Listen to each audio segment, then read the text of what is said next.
initiatives. While some of the state governments have actively promoted GCC investments through policies and incentives, what we really need is a nationally coordinated approach.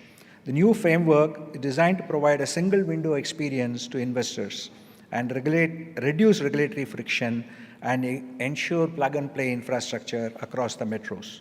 And most importantly, align with other national machines such as Digital India, Smart Cities, and Gati Shakti. The framework is anchored in 3 pillars: national direction, enabling ecosystem, and measurable outcomes, the third being the most important. And the factors which are going to support this are talent development, availability, regional inclusion, and innovation. And that's why being here today is very important. 3 strong themes have emerged during the discussions: that GCCs are actually taking the lead in setting the agenda for the future. They are not about back office anymore. They are driving mandates in engineering, in R&D, and digital platforms. Second, India has to achieve its GCC ambitions by involving the Tier 2, Tier 3 cities, and today only 7% are located here, and that percentage has to go up to meet our 2030 target. Third, the states are the fulcrum of this transition, and again, I think with Andhra Pradesh having taken the lead, the policies on talent, livability, and incentives is something which we will very much look forward to working with. In this regard, the model state policy framework has been designed, the diagnostic tools to assess the readiness, the sectoral positioning strategies, and templates for incentives which are not linked to cost but mainly capability creation is something which is covered in this. Most importantly, the livability benchmarks, the social infrastructure to support the same, whether it be housing, education, or healthcare, is going to be something which will be as part of this policy. As part of the CIA leaderships and as taking this forward, not only for the states to adapt and adopt this framework, I can assure you that the industry is fully committed to partnering with both the central and the state governments to make the vision a reality. With the collective leadership represented here, Madam Finance Minister at the center and the Chief Minister of Andhra Pradesh as the state, the path ahead is clear. Together, we can firmly establish India as a global hub of capability and innovation. Thank you, and look forward to the day when this happens.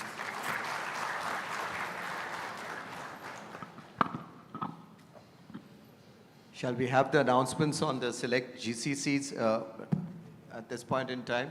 Yeah. Shri Srinivas Pindi, VP HR and Talent Acquisition, FENM.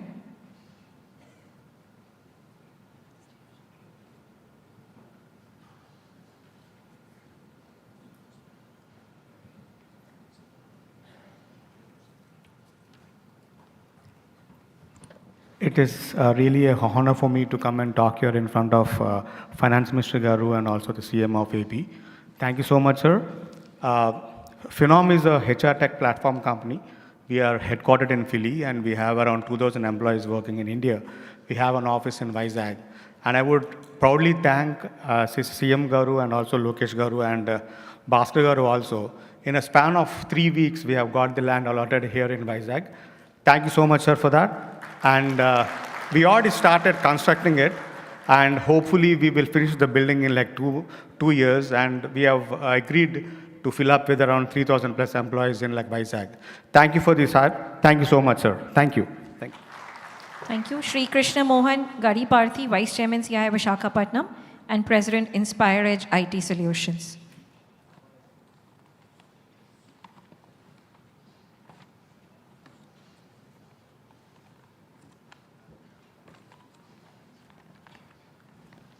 Good evening, CM sir. Good evening, madam. It's great to see you on this GCC Summit stage. Inspire Edge is a managed services company started way back in 2011 from Vizag as headquarters, expanded into US and Hyderabad. We are one of the first companies that got into GCC space. We built 2 GCCs already, and we are planning to set up 3 more GCCs. We are in advanced discussions with 3 companies. That's going to generate around 2,000 people employment, and we're going to invest around 150 crores in Vizag. We're already setting up a campus here, sir. In the previous regime, we thank you for allocating the land. wherein we have already built the campus about to get inaugurated, and then that would be dedicated for GCC space. Thank you, sir. Thank you. Mr. Murli Krishan Ganamani, Chairman CI Andhra Pradesh and CEO and ND, Fluent Grid Limited.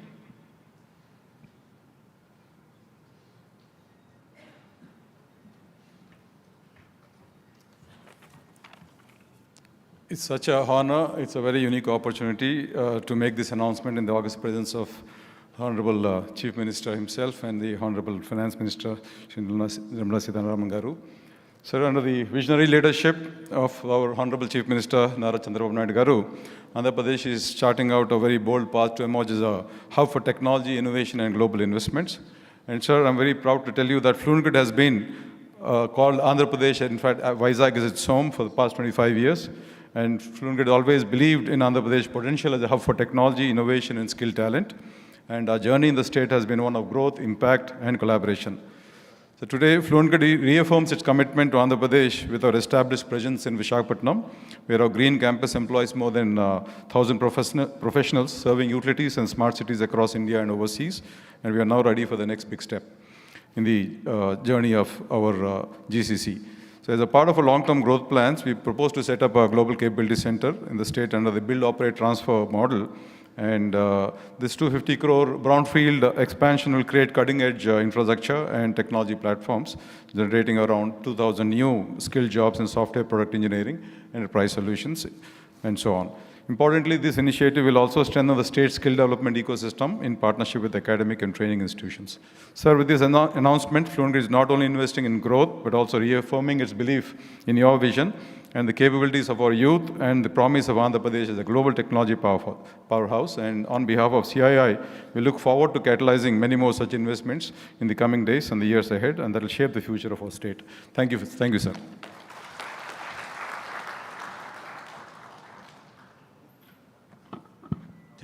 Thank you very much for those quick announcements. And just now the quick report back on the key recommendations that happened during the course of the day for our Finance Minister and the Honorable Chief Minister. Gunjan and Romal.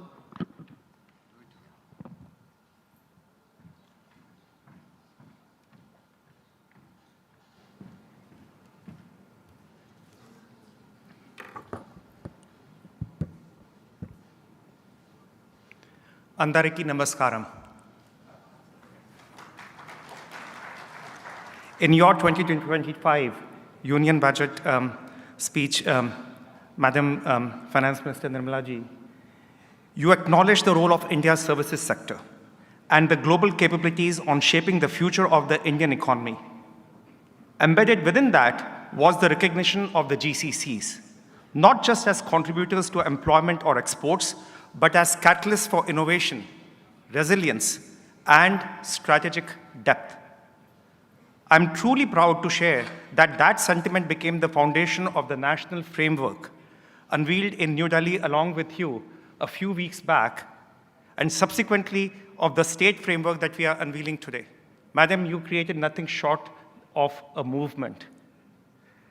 And while the task force took formal shape earlier this year through a deep partnership of our partners in CII, the GCC leaders across different sectors, different jurisdictions, different locations around the world who have their offices in India, the government stakeholders, the various industry bodies, the national level, the central level ministries to the state representatives. The roots of this industry run far deeper. Many of the early building blocks of India's global services leadership were laid here in the very soil of Andhra Pradesh. Under your visionary leadership, Honorable Chief Minister Shri Chandrababu Naidu, years back, decades back, I can say. So it is only fitting that we find ourselves here today. The National Framework on GCC Policy has articulated India's ambition to emerge as the world's premier GCC destination. Realizing this ambition requires states to lead from the front. Andhra Pradesh was the first, in fact, among the first states to notify the GCC policy, paving the way for deeper industry-government collaboration. The state continues to be a leading destination for corporates alike, attested most recently by Google's commitment of building the largest data center in Asia right here in Visakhapatnam. Today's summit is about advancing this vision, unlocking opportunities, identifying the friction points, and enabling a cohesive environment where GCCs can continue to deliver direct, indirect, and induced contribution at scale to India's economy. And we are privileged to be part of this shared mission. Today's summit is nothing but a very, very powerful step in that direction. With that, if I may just talk about a recap of the contours of the national GCC policy. And allow me to read the statement of our strategic vision verbatim. It has taken a lot of effort among the GCC leaders working very closely with the finance minister and various stakeholders to chisel this statement that captures the boldness of India's vision towards GCCs. To drive bold, inclusive, and broad-based economic development by positioning GCCs as strategic contributors to national growth and enabling a ripple effect of innovation by leveraging artificial intelligence and emerging technologies, employment, and investment across key allied areas through India's market access.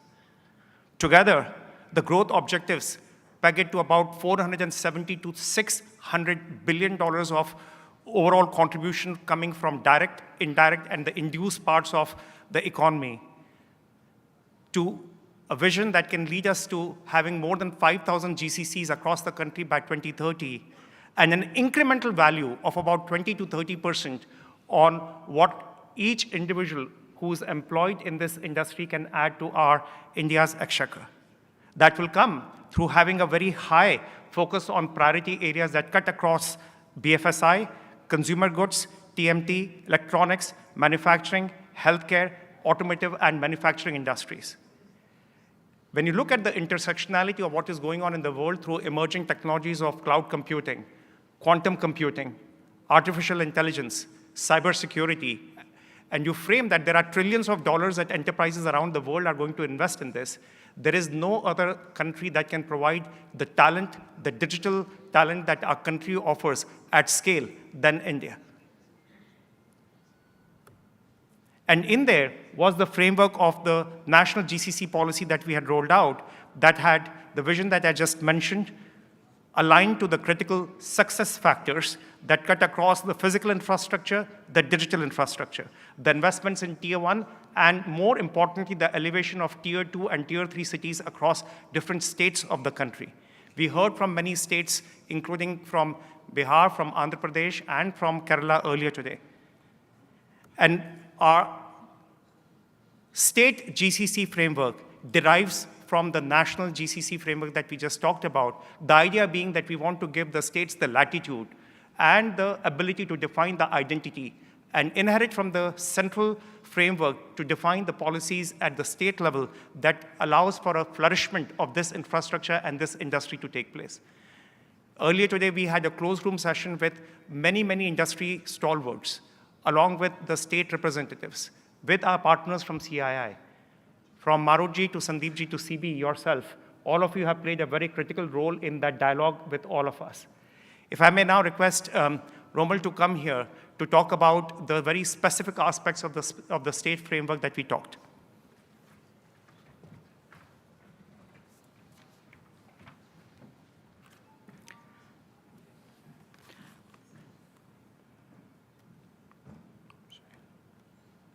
I think this isn't moving, but okay. I hope the slides will work, but Honorable Finance Minister, Honorable Chief Minister, ladies and gentlemen, I think GCC is probably one of the biggest opportunities for India, not just to drive, GCC has always been known as the back office, driving the back office, but today the kind of work that is being done is actually also the front office. So for us as India to capture the front office, mid office, and the back office, this is probably the golden opportunity, and I'm really glad because Finance Minister, you took in the budget, and I think you clearly identified the potential of the 500, 600 billion.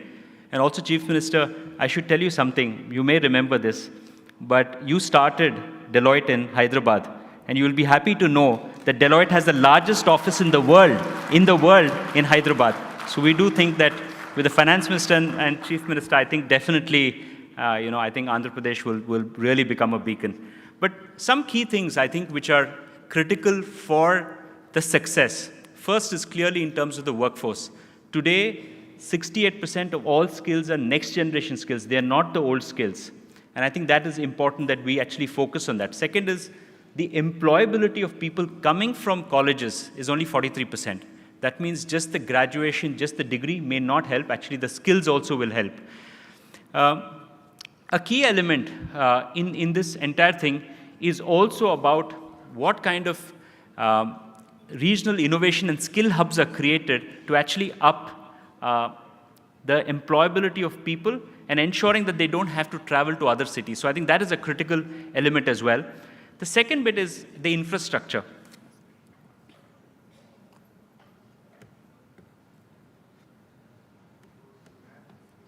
Yeah. The second bit is really the infrastructure. I mean, we can create the best skills and people, but if you don't have the right infrastructure, whether it is in terms of digital connectivity, whether it is in terms of roads, whether it's in terms of airports, all of those are also critical for ensuring that people will actually come to tier 2, tier 3 cities as well. And one of the areas that we really believe is if you can create digital economic zones, which means creation of GCCs, creation of data centers, creation of startup innovation systems, and academia, if you can create in one place. And also we do believe that the MSME, which is a very critical sector from India, if they can be provided opportunities to provide services in the digital economic zone, that would really help. The third, of course, is location and ensuring that from a location perspective, every state should be known for something. It could be a sector, pharma, defense, things like that. Or it, of course, in terms of any other specialization in terms of quantum, and I know Honorable Chief Minister, you've taken the leap in terms of quantum, which is going to be the new age technology as well. Now, few things that we think are important, and that's the feedback that we've got, which is really in terms of first is trying to provide some support from an employment perspective, whether it is in terms of payroll, whether it is in terms of skills premium, so that you're able to move people from across India back to Andhra Pradesh. And second, of course, in terms of specific skills for the future, so you are actually doing those.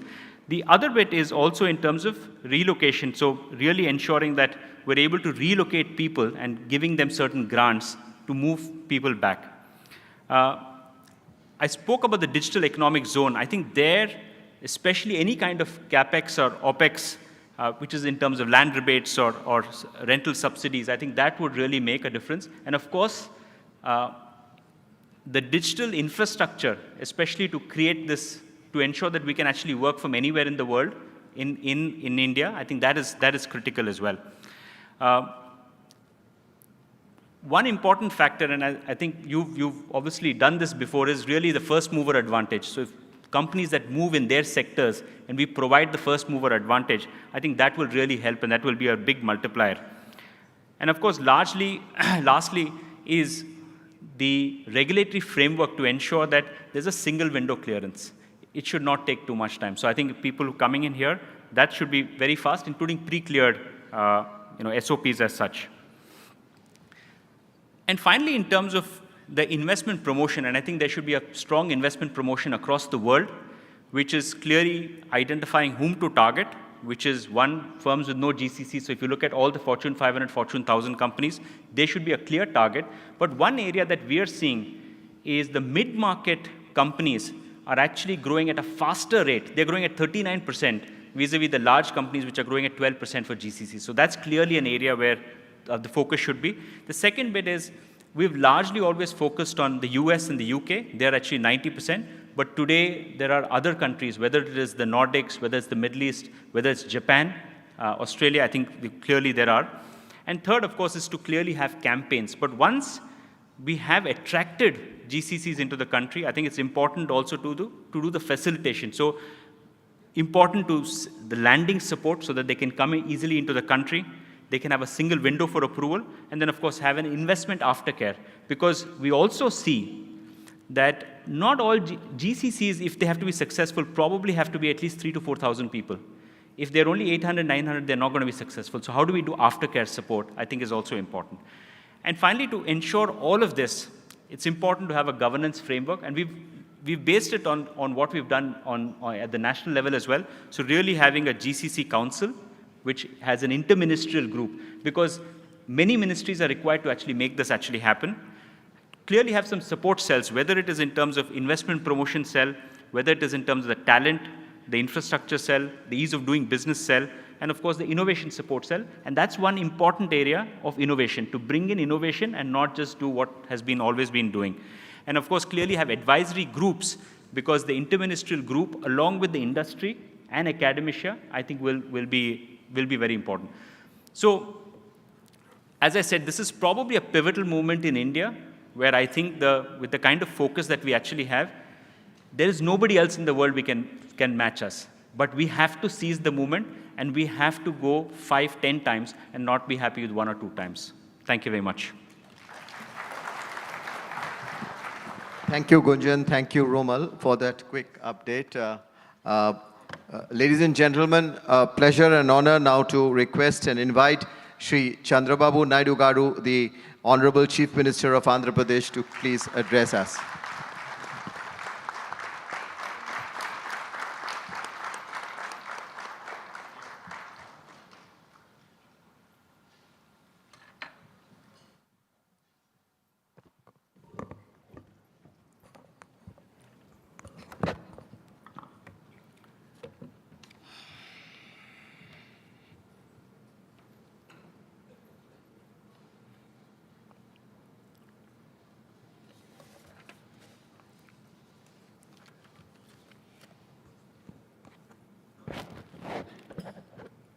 Honorable Minister for Finance, Government of India, Srimati Nirmala Sitharaman Garu, respected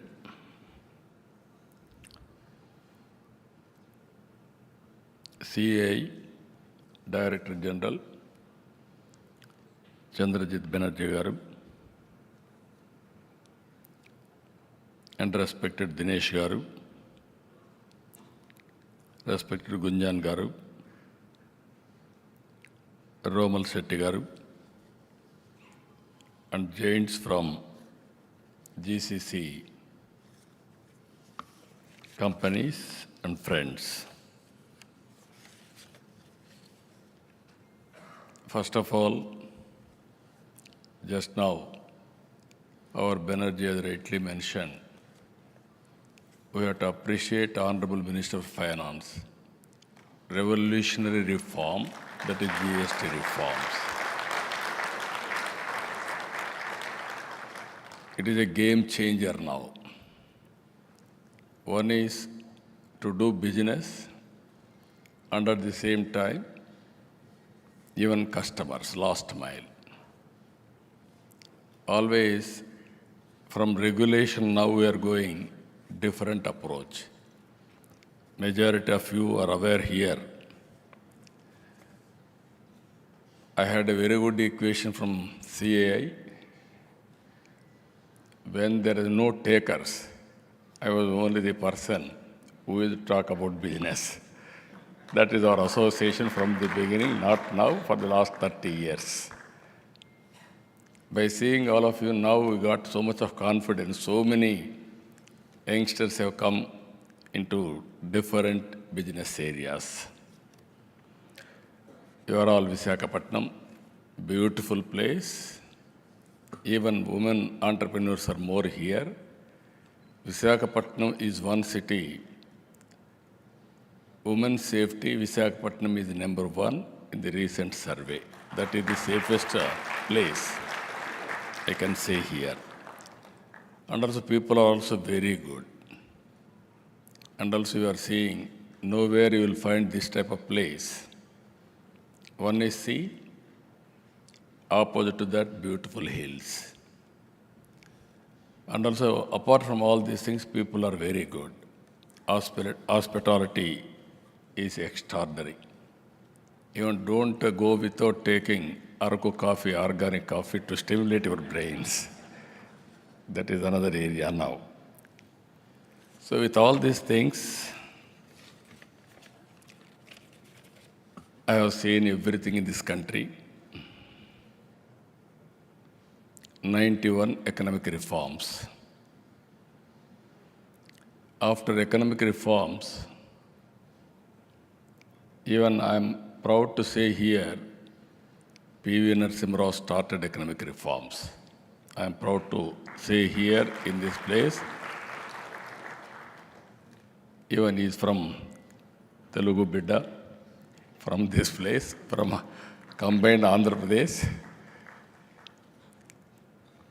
And also, I started second generation reforms. Now I am very happy for the last 7 years. Our finance minister is taking country to forward. I am very proud. She belongs to from Andhra again.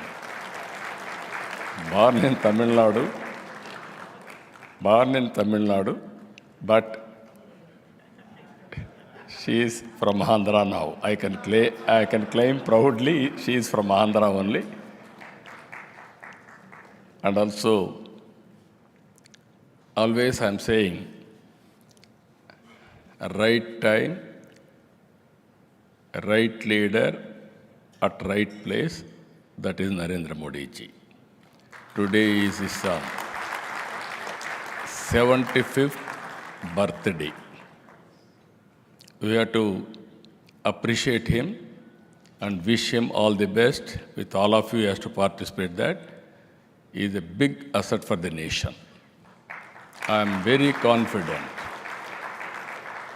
With my long standing in politics, I have seen so many leaders.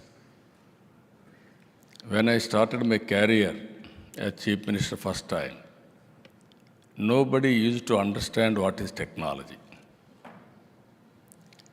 That is where I'm having a right to demand all of you to start GCC in Andhra Pradesh. Because of my first mover advantage, you are all here today. I'm very proud of it. Why I'm saying, I have seen so many countries at that time. India, we didn't move in that direction around 1991, only Bangalore, initial stage. Our communication sector was very, very primitive stage. Only 2 companies, VSNL, international connectivity, BSNL, domestic connectivity. Both are public sector. Some of you may remember lightning call we used to get after 10 days. In 1889, I promised in my constituency electronic exchange. My opponents criticized me, how can you get electronic exchange? There are no phones here. Only 20, 30 phones at the time in entire constituency. Again, when I spoke about cell phone, all politicians used to criticize me. There is no water, there is no power. Here is a man who is talking about cell phone, who wants cell phone. Can cell phone will give food or shelter?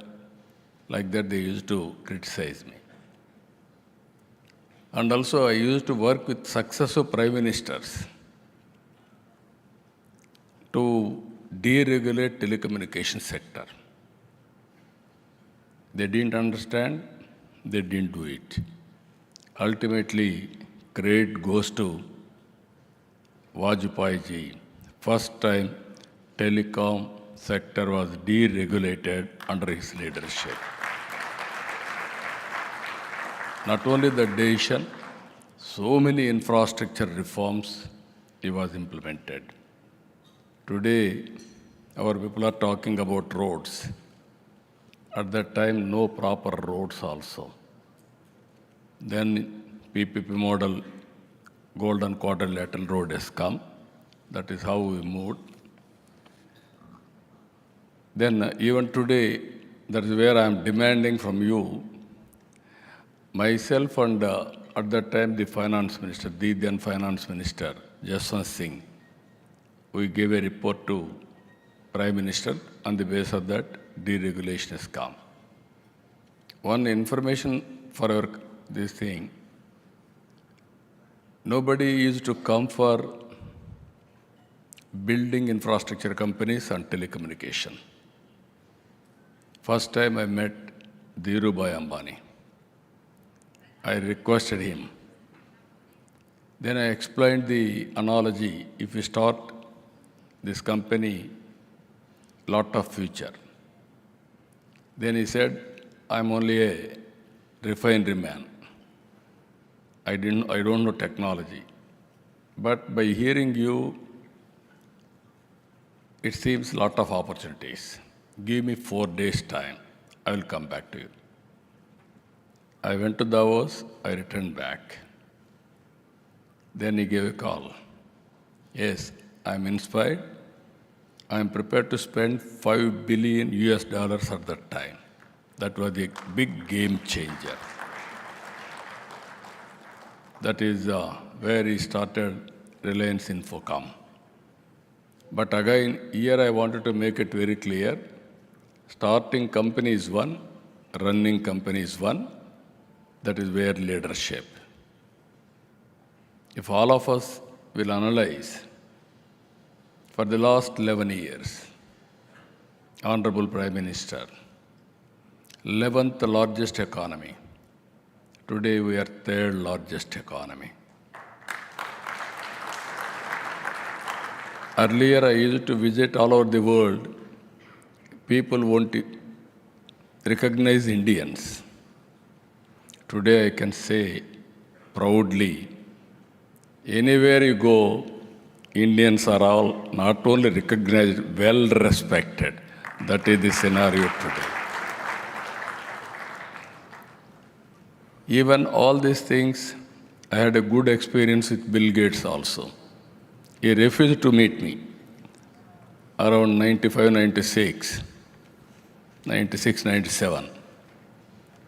At that time only internet revolution has come. That was my admiration for him. I want to meet him. Through American ambassador, I gave a message. I'm prepared to come to Delhi. Give me some time. He said, I don't have any work with politicians. Then I told him, message, I'm having some work with you. Only 5-10 minutes you give me as a courtesy. With great difficulty, he gave me time. Then he spent with me 45 minutes. I prepared vision document at the time. Now CEOs, it is very common. PowerPoint presentations. Now I stopped at PowerPoint presentations. I gave PowerPoint presentation at that time. Today, automatic PowerPoint presentations also we are preparing now. Even my government, I am preparing data lake, everything. I asked my people today, yesterday collector's conference, no senior officer should ask report from junior officers. All information is with you.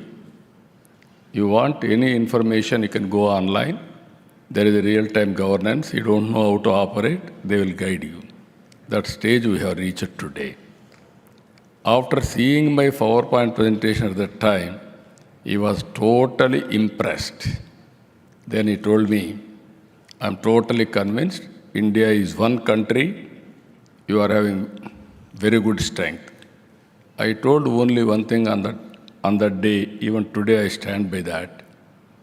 India is very strong in information technology. Reasons are, one is we are very strong in mathematics. Zero is invented by us. Second, British people has taken everything, but they left English to us. That is a very good opportunity for all of us. Even China had a problem. Even my own Kohinoor diamond, they have taken from here. Recently, I want to visit England and also museum. Then they used to refuse because I make claim Kohinoor diamond again. These are all various things we have faced now. So, by starting Hyderabad, I am very happy. Deloitte, not only Deloitte, all companies. I started at the time high-tech city with IT promotion. One public policy promoting IT. From the beginning, I used to say, today I am very happy by seeing all of you. Earlier, we used to do only job work. I used to, even English pronunciation, we were unable to do properly at that time. I used to bring from London English coaching teachers. We used to have classes. Always I used to do, at that time, very early stage. From America, doctors, everybody used to work. Time zone, they will send all details to us. We will computerize. Next day morning, we used to use all the data for action program. That was the job work we used to do. We used to get only peanuts. Never we have gone for products. I used to go on telling. At one stage, I used to inspire people, don't be a job seekers, try to become job providers. Today, I can say very proudly all over the world, any country you can go, Indians are earning highest per capita income, even in America or in Australia or Africa. That is possible only because of knowledge economy. By seeing all these things, now GCC has come. I don't have any doubt about it. GCC, India will lead, not only lead, will dominate. I can say proudly one day, even now, around, I don't know the figures, you have to give me figures, but most of the work on GCC are being done from India, if I am right. Because every 4 IT professionals, 1 is Indian. Among Indians, out of 4, 1 is from Telugu community. That is our strength from the beginning. So with all these things, we are having very ambitious plan. Banerjee knows me, even CA knows me. Wealth creation, we need good public policies. Government of India is very keen to make India #1. There is no compromise, provided all of us will work together. Next year, under Honorable Prime Minister leadership, our Finance Minister is going to announce third largest economy, that is 27 or 28. After that second largest economy, it will take some time, another 10 years. That is where Ernst & Young is predicting. Then 2047, that is my ambition, I am very clear, will become #1. There are some reasons for this justification. One is first mover advantage in reforms, that is 91 late. First mover advantage in technology 95. Demographic advantage for India, whereas all countries are going to face aging problem. And also right leadership, very strong leadership as on today. That is the biggest advantage for India. So all of us can plan. My aim is by 2047, $2.4 trillion economy. Andhra Pradesh is having, as our friend has rightly told, Hyderabad, you know at that time how it was. We don't have any flights. I used to go to meet people all over the world. They used to ask me, which Hyderabad first? There is one Hyderabad in Pakistan also. Then I used to say, this is India, this is Hyderabad. Then how to come? You come to Delhi or Bombay, stay night, come morning, do business and go back. Again night, they have to catch international flight.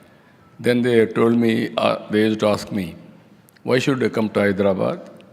Then we can do business in Delhi or Mumbai. That is how first time under open sky policy, Emirates flight has come to Hyderabad first time in the history. Then our other cities. That is how we built Greenfield Airport.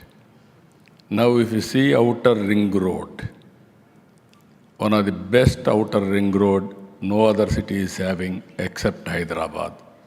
165 kilometers, 8-lane road. I am assuring you, all companies, after bifurcation, we had some structural problems. Even before Honorable Finance Minister, I am confessing with her. From the beginning, I am requesting them because all service sector has gone to Telangana. I am not finding any fault, but they are benefiting. I am very happy. Today, because of all policies, Telangana is getting highest per capita income in the country. Hyderabad city, the most livable city. That is the ecosystem we created earlier. Now, we are creating one of the best infrastructure now. Hyderabad, we are having an advantage of climate. Andhra Pradesh is having an advantage of sea coast, 1,000 kilometers. And also we are planning port-led economy. Because of all these things, next month, I'm confident Google data center is going to come to Visakhapatnam. They are going to announce it. Just now our friends have mentioned Visakhapatnam, they started operations.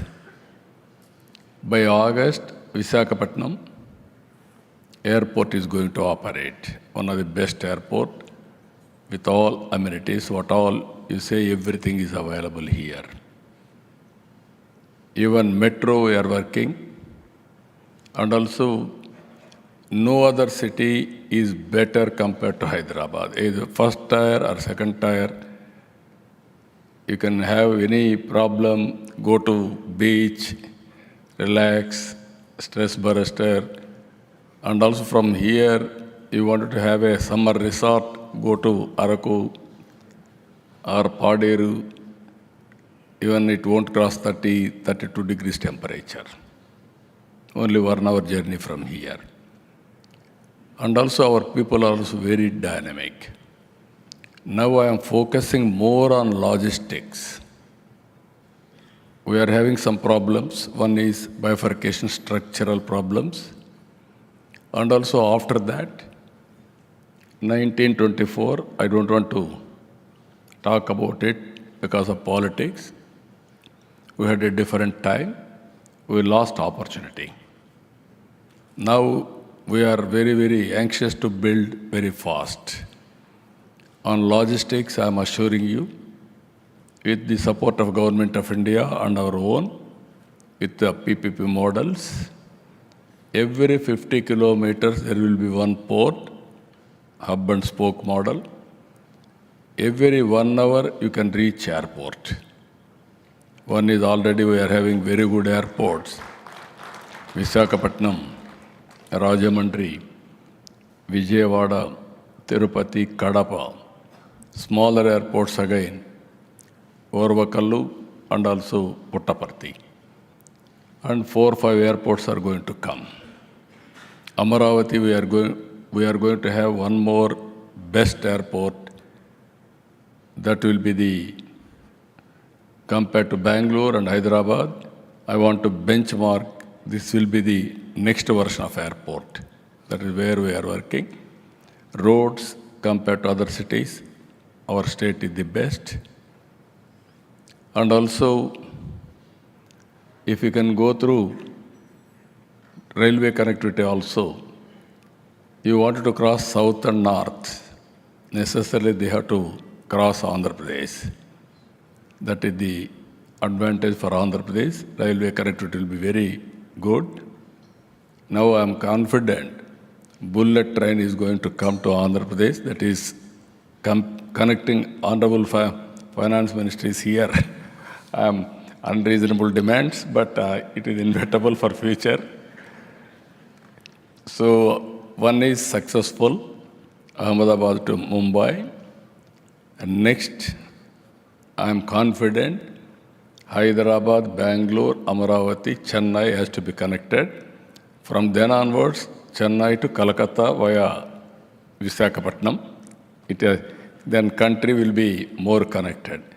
Even China is having more bullet trains, fast trains. Why can't we have it? So that is also one more thing. Then ultimately, as our friend has rightly mentioned, infrastructure, there is no problem. What are the specialities? I started earlier high-tech city with IT, now Quantum Valley with artificial intelligence and writing algorithms for quantum computing. That is the order of the day. Today we are working. We are focusing more on green hydrogen.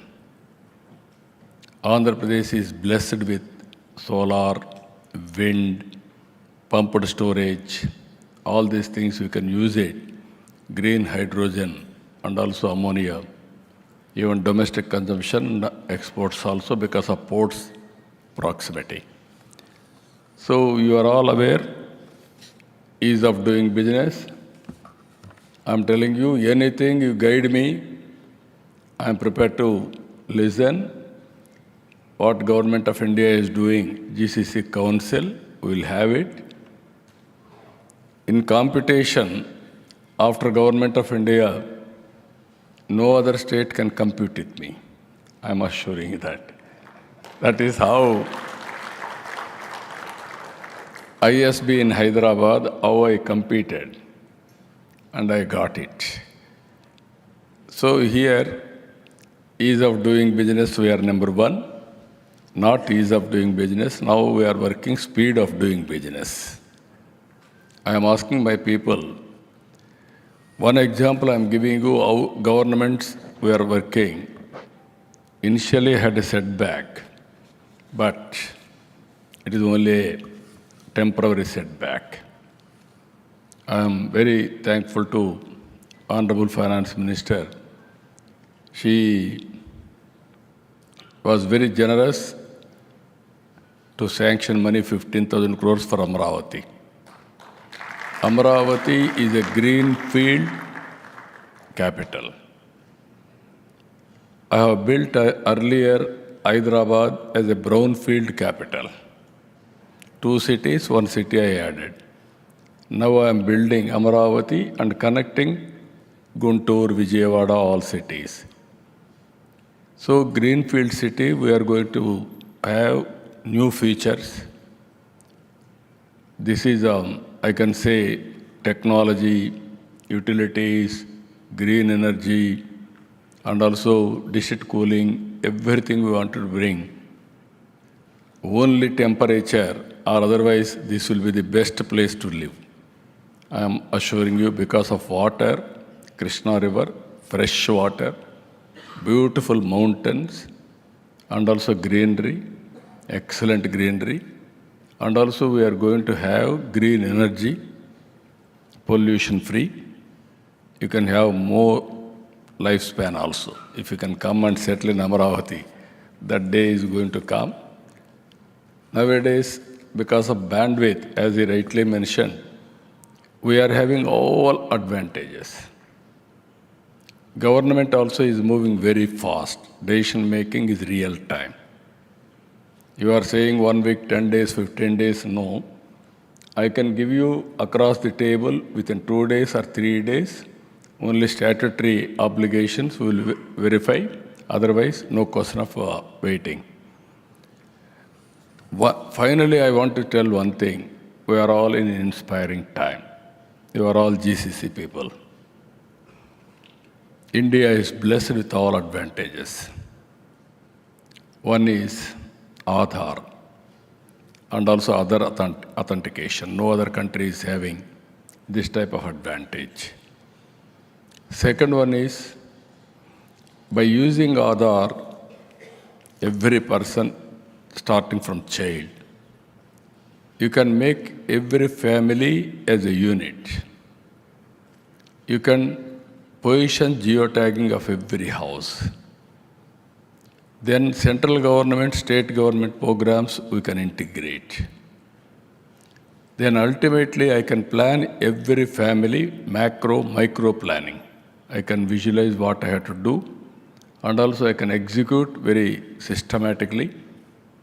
One project we are working with Bill Gates, this is Sanjeevani, total digital health records, and also ultimately preventive, curative, and real-time monitoring, very cost-effective model. Bill Gates is working through his foundation. He is going to bring technology and also knowledge. We are going to execute it. If everything goes right, we are going to replicate other states also.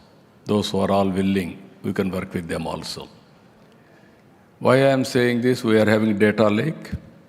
In data lake, all the data, historical data we gathered together. Now AI has come. I can use AI and also real-time data through satellite, drone, CCTV camera, wearables, and also sensors, everything around 40 to 50 parameters I can collect real-time. Then by using AI, now quantum computing also is there. Then solution we can provide through WhatsApp governance. As on today, 725 services we are providing on WhatsApp. Just like private companies, we are asking customers to rate the quality of services.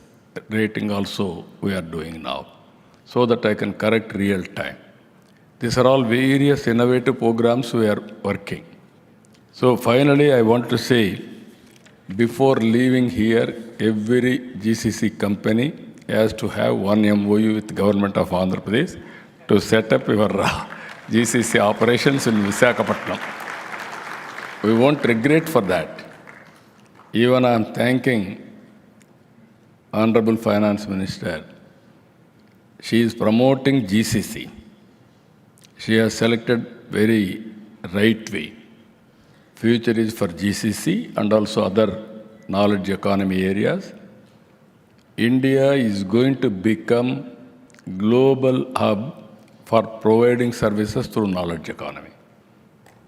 Only you need physical presence, you can go, or otherwise from anywhere to anywhere we can provide services. This is where I am promoting. Distance is not the constraint. One should have a mindset. Think globally, act globally. You can achieve any goal. So with all these things, again, I'm telling you, Visakhapatnam is a wonderful city.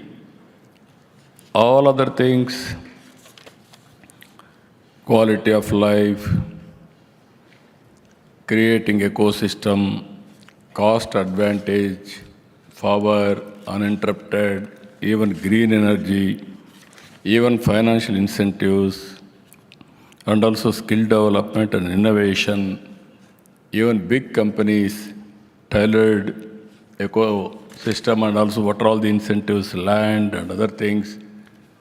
If you create wealth for me and generate resources, that means generation of revenue, then I can share it. Even Government of India is doing same thing. But abnormal, if you ask demands, that may be having some problem. Transparent way, what are all permissible, my government is prepared to extend all the cooperation for all of you. I am assuring you that. So ultimately, if all of us will create wealth, then only we can eradicate poverty. You won't you won't create wealth, then poverty will prevail forever. There I am working pro-poor stand, even Government of India, both areas we are all only one government. Double engine Sarkar, double engine growth because of center support. Last year 12% growth rate from Andhra Pradesh. This year first quarter we are able to grow 10.5%. Ours is a responsible government here, even Andhra Pradesh government. So with all these things, again, I'm thanking all of you and welcome Visakhapatnam. First meeting, Honorable Finance Minister conducted here GCC. I'm thanking her. That is where he asked me, GCC meeting we will have in Visakhapatnam. That is a good area. If you accept immediately, we'll call. Then I told her immediately, at any time I am available. This is one area I have to get that ecosystem players. Today we are all here. Earlier I started one family, one IT professional. Today I am talking one family, one entrepreneur. There I am building Ratan Tata Innovation Hub. Tata Group is going to lead that center. Government is going to support. Knowledge partner IIT Chennai and also local university, they are joining.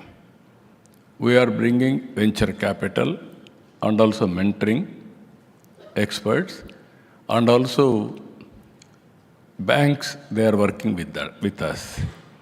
Visakhapatnam spoke model 1. This is headed by GMR, same Andhra University, knowledge partner. First time you see industry and academic institutions never we worked together. Here policy makers from government side, industry from industry side, and academic institutions, all of us are together, we are working. This is a win-win situation. Even another industry, Greenco, we are involving in Rajahmundry. Another is Mega is involving in Vijayawada. Another is Adani. We are asking them to involve in Tirupati. Finally, Jindal is working with us for Anantapur. These were best education institutions and also industrialists and also knowledge partner, the venture capital. We want to create that ecosystem. So this is one more game changer I'm thinking. Another 20 years time. This concept, if I take to logical conclusion, that is what I'm saying, one family, one entrepreneur. Not only MSME, even knowledge economy. Even starting so many companies, then sometime they may reach global GCC also. Why I am saying, I started Microsoft. Then Nadella Satya started working there. Then he became president of Microsoft. One should have aspiration. To achieve that aspiration, they will work very hard. That is the atmosphere we are creating. I am very happy. Again and again, one of the best policy we can give you, and also execution with precision, perfect execution. You may not repent. This is the right time. Visakhapatnam is the right location. Anyway, you have seen here, even this hotel, next to this hotel, if you see, clean beach. Other beaches we are having some problems. Sea also. This is one of the best area. So with all these things, again and again, I am thanking all of you. And finally, I am thanking Honorable Finance Minister for giving me this opportunity. She is also here What all policies you want reasonably, she will clear. But my request to all of you, you come and set up one GCC in Visakhapatnam. Thank you, Ananda.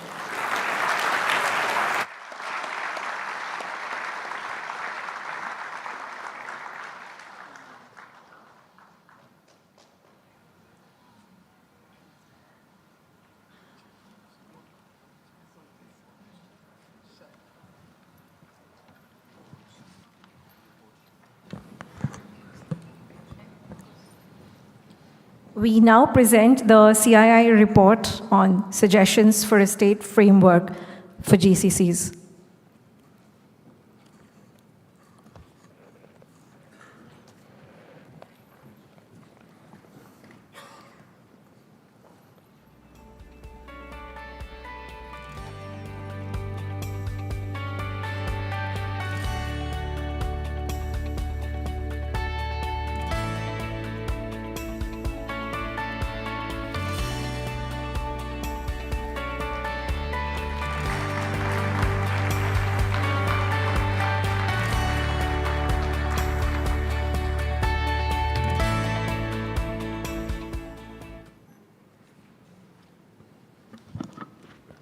Rarely do we have the occasion of having such two visionary leaders at one platform, people who have been focused, leaders who have been focused on reforms, path-breaking ones, game changers for the country.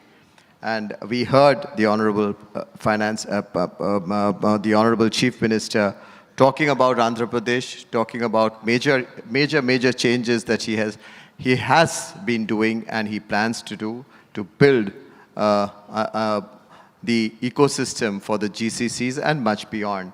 Thank you very much, sir, for that very strong visionary address. And we really thank you for your participation. So from one visionary leader, we move to the other, Honorable Finance Minister of our country. We all spoke about the GST, but there are much more. And she's the one who has actually proposed bringing this conference to the states of India. Madam Finance Minister. Thank you very much, Chandrajit, and good evening to all of you all. Honorable Chief Minister, CII Chief, former President Dinesh, also DG Chandrajit Banerjee, Gunjan and Romal. Now, I suppose I'm doing the roadshow along with you continuously, so feels as if you both are part of the team. All invited guests. Things are actually very speedily evolving, and we are meeting at a time when we are talking about how to take the GCC further in the country. It's not as if there are no GCCs at all, but there was this impressive statistics or one particular number which was thrown at me at some point in time, well before the budget of June 24, post the election, July 24 budget, that 50% of all the GCCs in the world are to be in India. And for the rest of them which are already outside of India, they are run by more than 50% Indians only. So if the rest of the GCCs outside of India had 100 people running them, 50 of them were Indians. So either way, almost now for 2 years, GCC has acquired an Indian flavor, and that's been going on with the same expectation and speed. So when we were talking in late June, preparing for the July budget, issues of GCC and how to promote GCC were all being discussed, but by which time it was apparent that this statistic was before us, that 50% will be in India and 50 which are outside are being manned by Indians. So there was a sense of urgency. We had to do something. Equally, there were voices saying, do you want a GCC? It's only going to be something very different from what was IT earlier. Now it's going to be called as GCC. But a bit more going into what made GCCs different from the earlier BPOs was that it had a space for research and furthering technology. It also gave opportunities for companies to do a further higher end research for greater innovation. So it was not just back offices. So the character of GCC itself had a built-in advantage for India in that you had the manpower, the human resources which are so with skill sets which are necessary for running a GCC, but also it was no longer the sweat labor that you're talking about, it required the knowledge component. And therefore, PM Modi was very convinced that we should have a policy approach, which will entice people to have the GCC coming to India rather than policy support need not necessarily be imagined as fiscal support, but we should create the right kind of environment. So we spent quite some time understanding how to go about it. And in that, the CII has been actively engaged and participating with the government. And I must thank them that they have kept the momentum up. So it led to, actually one led to the other. We reached a stage where we wanted to gather everybody who had any interest in GCC at one place at a national level meet, so that we understand where are their next moves going to be. And CII organized it in Delhi. I've actually participated in quite such meetings earlier from my days in commerce. And in fact, Andhra Pradesh at that time and Visakhapatnam at that time hosted 2 partnership summits, one after the other. In fact, being in commerce, I used to say, why should we redo in Andhra? Can we not go anywhere else? But the Chief Minister was very clear, you do it here, that's it. There was no, in that style, no need to go anywhere else, you come here, we'll do it. So it made it easy for us, we came here. And those were the initial days of, in fact, Araku coffee. I still mentally have that picture of Araku's stall, where the CM took me and said, come taste it, you'll know. And even as we talked about Araku coffee in that partnership summit, in my days in commerce between 14 and 17, I once visited Paris, and in Paris, the entrepreneur came and met me and said, look, I have opened in the high street of Paris, one of them, a stall. You must come and see. And I've given a good touch of how we trace and track the coffee from the plant to the plantation or the farmer, and from there get it to the streets of Paris. So it was very, very good marketing technique, and I was very attracted to the way in which he presented it. And one, of course, I had tasted it in a partnership summit, and one obviously understands what importance Araku has for all of us. And when I went and saw that high street shop in Paris, it was impressive, absolutely giving credit to the farmers, the tribes who were actually moving into an area which was not originally theirs. Whoever would have thought Chikmagalur would be competing with Araku sooner. Chikmagalur, the old and traditional coffee growing area. But no, the reason why I'm expanding on this is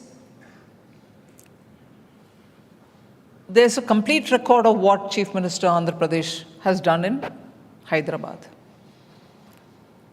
In fact, it was not Hyderabad and Secunderabad. There was a third city, which was the Cyberabad. Most of us used to call it like that. That was built, outer ring road, many things. But today, in Andhra Pradesh, because it's necessary for us to understand as to why we are meeting here and what is the importance of meeting here. Today in Andhra Pradesh, I can count at least 3 frontier area foundations being laid. CM had announced already that quantum headquarter will be a quantum mission, which was part of my budget, 2 budgets earlier. The headquarters for quantum in India will be in Andhra Pradesh. It's the dream of the Chief Minister, and he's announced it. And he's announced it. And he's also demarcated an area where he's going to create the necessary fundamental infrastructure for ensuring quantum emanates or fountainhead of quantum would be here. Did he stop at that? No. He started also one another area where he's demarcated and getting the advantage of a national mission which has been here for a long time, Sriharikota. He's now started a center for space. Future research in space related matters will happen there. So that will be a fountainhead of space which we opened up in the 21 budget. In 2021 budget, Prime Minister Modi for the first time guided me to bring in the word privatization into the budget. India would never ever in government circles speak about privatization, disinvestment, strategic disinvestment, public sector. I'm not crowing about it. But leaders, if they have the courage of conviction, they say things not for the sake of it, but because it means a lot more for the people of India. If 91 you go on recalling for the reforms which opened up India, actually full opening didn't happen then. Yes, it was a major step, I grant that. But full opening took a decade more. Even now, current account, capital account is not opened up, I grant that. But actual opening up of India took its own time. That in 21 budget, PM said, why should there be any sector reserved for government? Every sector should be allowed for private sector. Why can't private investors and private operators come into areas which we hold as a monopoly now? Unless you open it up, your true energy of Indians. If the Chief Minister today is able to say, I want an entrepreneur each in every one of the families, it's because the scope is now widened. Space is opened up, 21 budget. We came up very clearly with a policy saying no one sector will be completely left in the hands of only government. The other way of putting it is even strategically important sectors, government presence will surely be there, but even that will be opened for private. Because the question immediately was, what do you mean? Strategic sectors which are very critical to the national security, are you going to leave it only to the hands of the private sector? No. Prime Minister was clear. He said, strategic sectors which are important for the national security, government will be present. But it shall not shut door to the private sector. Why am I elaborating on this? That's when this public sector policy, opening up of every sector policy was announced in 2021 budget. Startups came in as soon as that policy was announced and made a big deal in space sector. That is why today, startups are building small, miniature and large satellites, which are for some others. It can be a country or some agency with due diligence and complying with the laws of the land. You're able to send the satellite for those parties. And that's become a commercial operation. The moment you opened up, it gave you advantage. So look at what Andhra Pradesh is giving us as a continuity and also positively exploiting the policy. Quantum fountainhead, Andhra. Space, Sriharikota, and around it the ecosystem has been announced by the Honorable Chief Minister. The second, the GCC, he's focused it on Visakhapatnam. He's already made the announcement that Google is coming in with a data center here also in Visakhapatnam. Now, 4 things all related to the future of science, frontier of science, will emanate from here, and that's already the steps being taken are being openly announced. I would certainly add one with the indulgence of the Honorable Chief Minister is Food and horticulture, which form the core of our food security. We can be anybody, anytime. And he was a bit apologetic about the weather of Andhra Pradesh. If Dubai, which is a complete desert, is not apologetic about what they're doing about future of science and technology, if Vietnam, the former Saigon, the Ho Chi Minh city, is not at all apologetic. It is sweaty, hot, humid, everything. Like you're in, and the latitude is also very much the same latitude of Tamil Nadu and Andhra Pradesh. So temperature-wise, even they are not blessed. But that's where entrepreneurship flourishes. So Andhra, not despite the climate, has already laid the foundation for 4 of it. And the 5th one, which I'm assuming, which has not been said, is about the horticulture and the food self-sustaining, at the same time export scaled. So it can surely look at a prospect of supplying to the world fruits from the south of Andhra Pradesh. Entire Rayalaseema region is now full of fruits, vegetables and also some other horticulture projects. So you're having a state which is newly created after a difficult division, already blooming with these majorly science and knowledge driven sectors. I would even imagine sooner that Amravati will draw all the fintech sectors. He's been talking with me, the Honorable Chief Minister, of banks coming in there. Let us see what can be worked out on that. So you've already got a state which is carving its place in 2047 Vikasit Bharat with futuristic sectors. So I'm very happy to be associated and to be part of it. The launch of the model state GCC framework being assisted by the CII with suggestions which they have given, and we've just released the report. I've also already mentioned the fact that global capability centers have a far-reaching impact on economic growth, competitiveness, and also on human capital development. It's going to be a transformational journey. Romal and Gunjan have spoken a lot about what their study or the study group has come up with.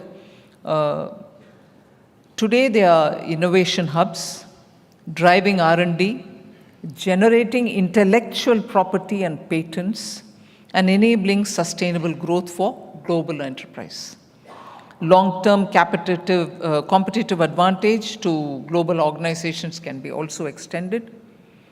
So GCCs are actually cementing their position in India as the world's GCC hub. Now, 3 things which I would like to highlight.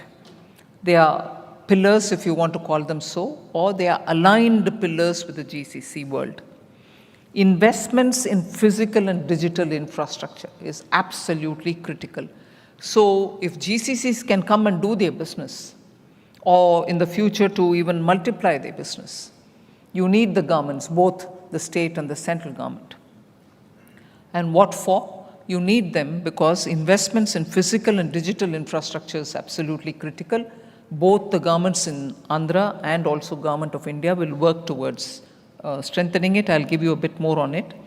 The second pillar, I think, is the education and skilling of manpower.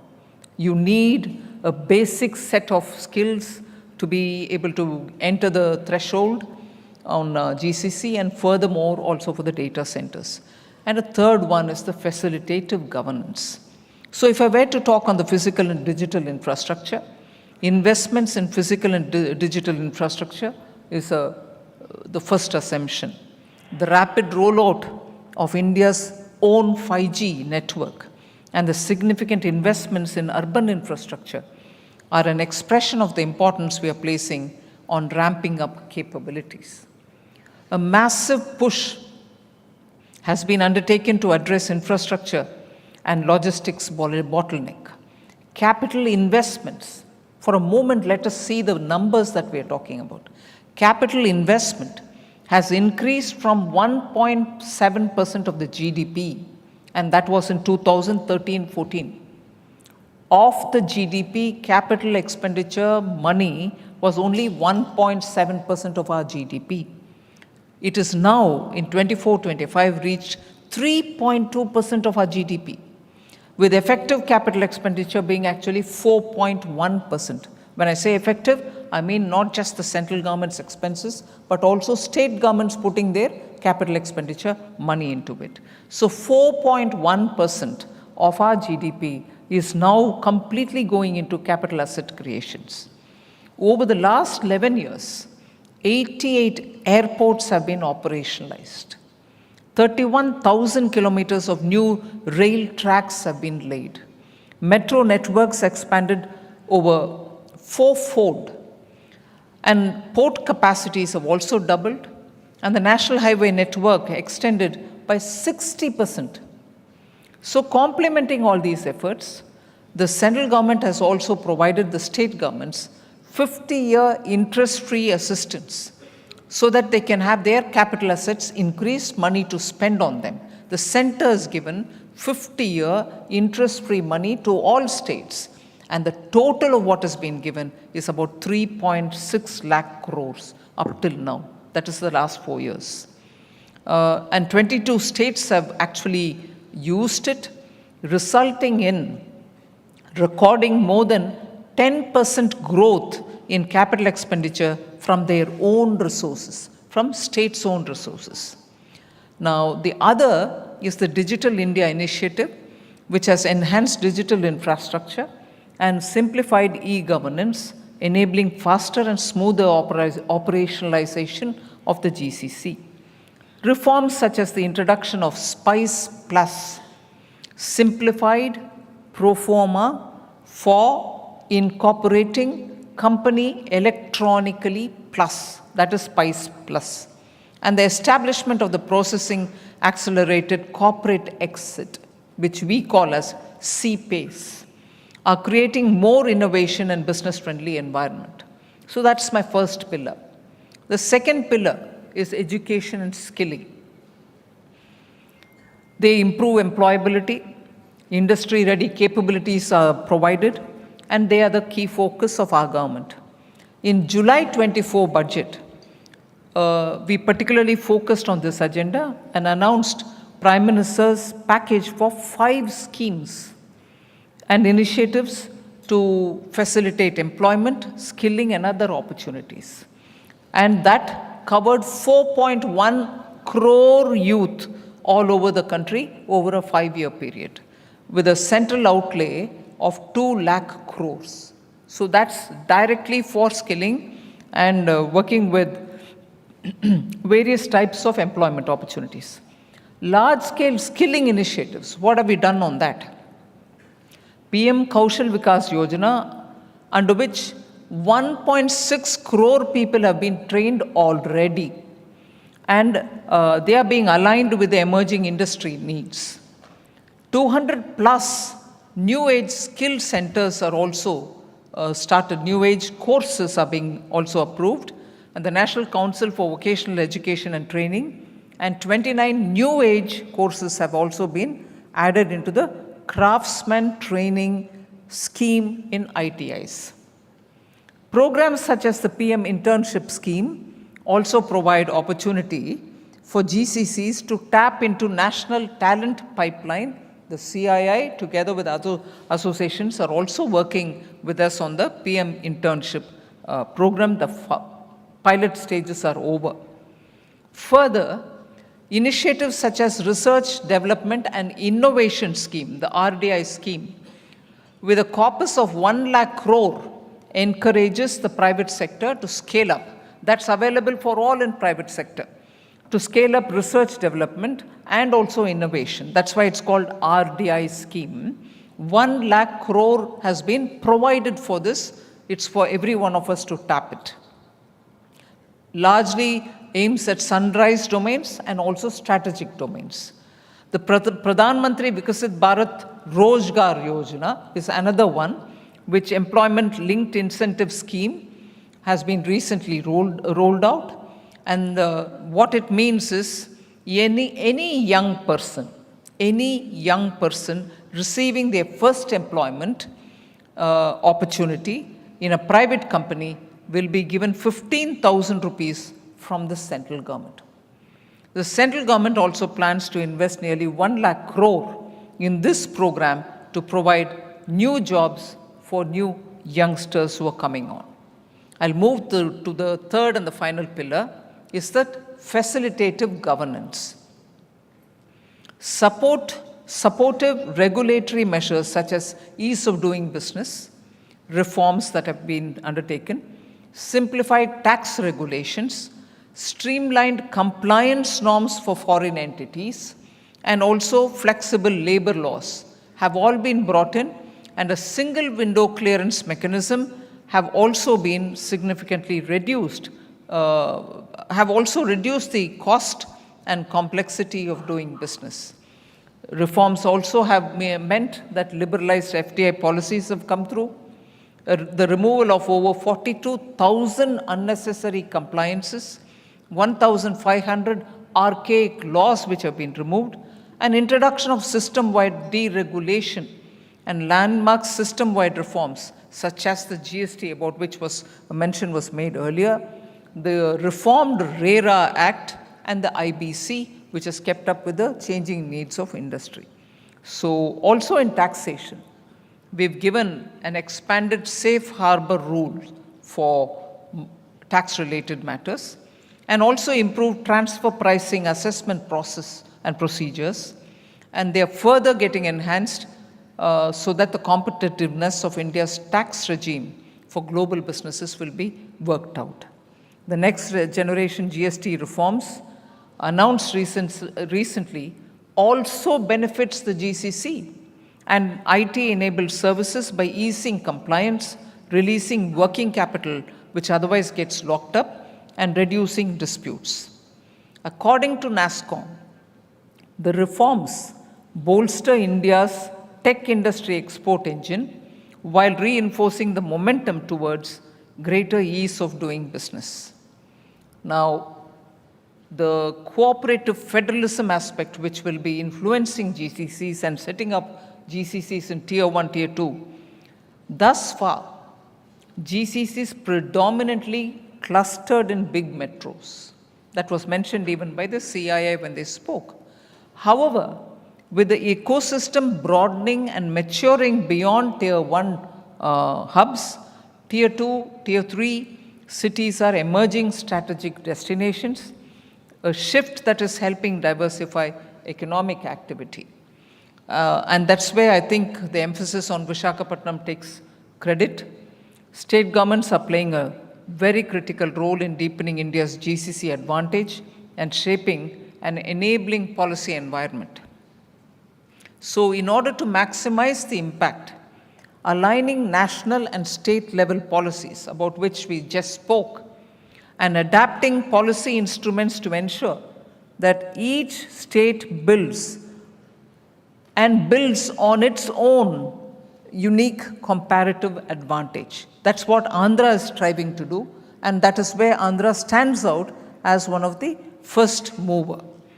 So that the central strategies for GCC's growth translate into locally grounded ambitions, measurable targets, and also maximize growth potential. Building livability and infrastructure ecosystems that allow Tier 2 and Tier 3 cities to emerge as centers of excellence is one of the main things that can attract global talent, encourage corporate reinvestments, and host high-value innovation and service delivery, offering credible alternatives to Tier 1 cities. So in the 2025 February budget, we proposed a national framework to guide states in promoting GCCs in emerging Tier 2 cities. And that's where CII, with people like Gunjan and Romal Shetty, are doing actually doable things with their consultation. And we should be taking advantage of that kind of an input. Andhra Pradesh is a very strong case, an illustration of the success of policy-led leadership in leveraging state-level strengths to align with national priorities. Otherwise, even as we were only talking in, let us say, April or May, about how and where Google will come and set up, you already have the Chief Minister announcing Google is here in Visakhapatnam. We only were discussing it in April and May. I distinctly remember the entire Google team meeting me when I had gone to Washington. On my way to Washington, in San Francisco, their team came and met me and spoke elaborately, saying, where should we do it? How should we do it? And here we are in early September with the Chief Minister saying they are going to be here.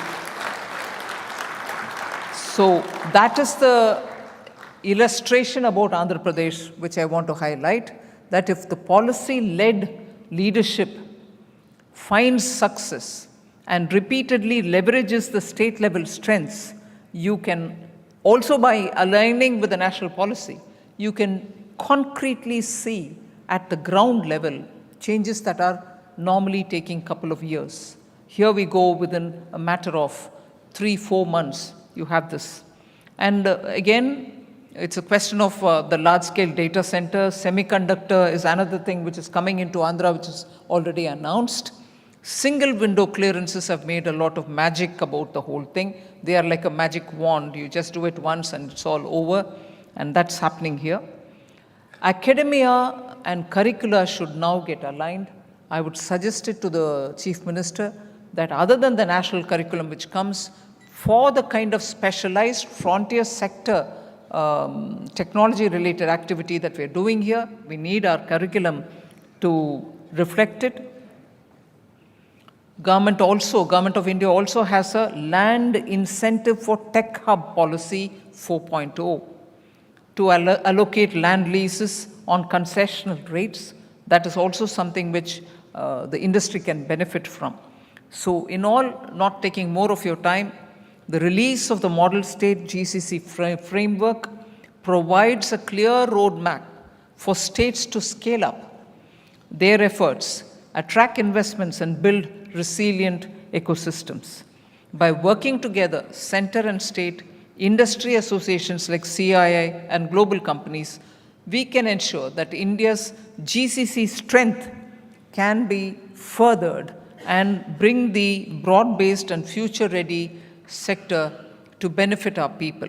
And finally, this will not only consolidate India's leadership in the GCC landscape, but also create new opportunities for innovation, job creation, and inclusive regional development, contributing eventually towards Vikasit Bharat 2047. So thank you for giving me this opportunity.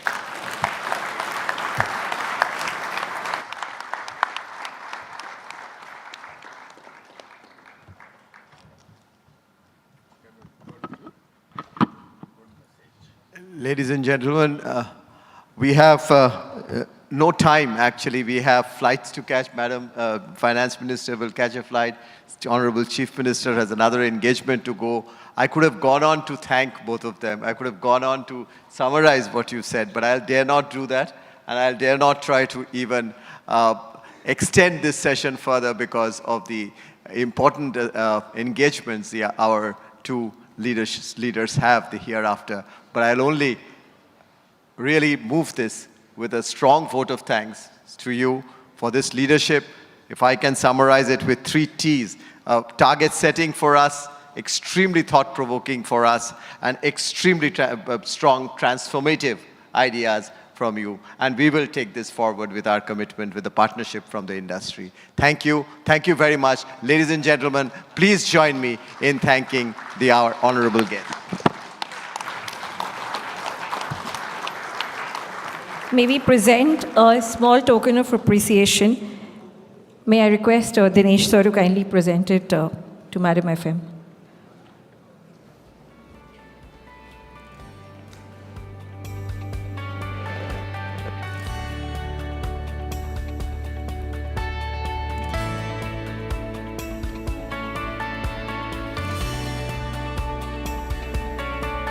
Dinesh sir to Honorable CM sir.